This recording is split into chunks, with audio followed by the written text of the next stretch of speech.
YouTube देख रहे हैं ना, हमारा ही है जी। He was basically the one who uploaded the first video on this channel in 2011 है ना, 2011 या 12 में, जब मैं टीवी डीएम करता था।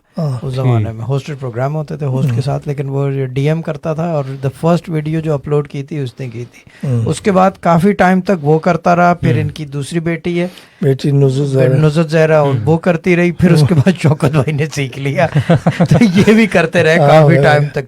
Most of the videos of Sufi guidance जो है ना, जो टीवी पे आता था, वो ये अपलोड करते थे। यानी कि basically he is the Pioneer of this system. और ये सब उसको भी थैंक यू कर लो ना, खाली मेरा नहीं करो, ठीक है ना। अच्छा।